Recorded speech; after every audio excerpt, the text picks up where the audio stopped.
How to set up TP-Link router. Unboxing a brand new router only to get stuck staring at a unconfigured network setup completely stalls your wireless deployment. Trying to navigate complex hardware paths shouldn't mean wading through outdated web layouts. Today we are deploying the exact mobile configuration pipeline to bring your high-speed TP-Link router online flawlessly. Okay guys, so firstly we need to establish the local device connection. You need to run a high-grade Ethernet cable from your internet modem directly into your designated WAN port on your TP-Link hardware. Flip over the router and just locate the default wireless network name and password printed on the bottom of the product sticker.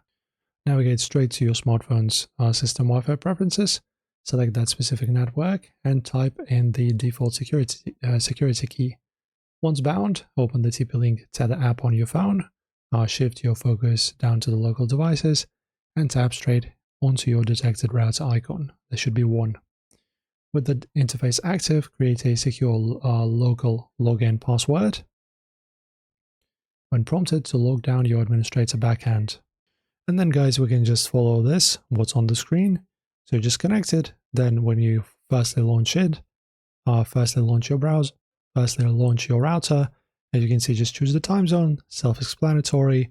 Then depending on your ISP, you need to choose either a static or dynamic IP.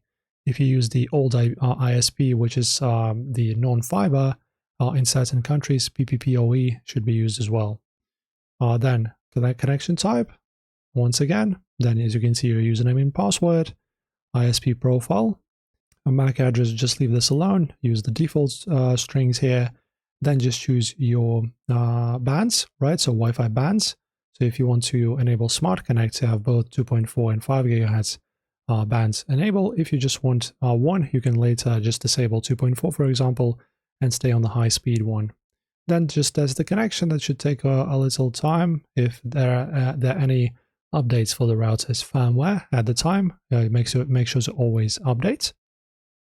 Then view the summary, and then as you can see, you are pretty much online.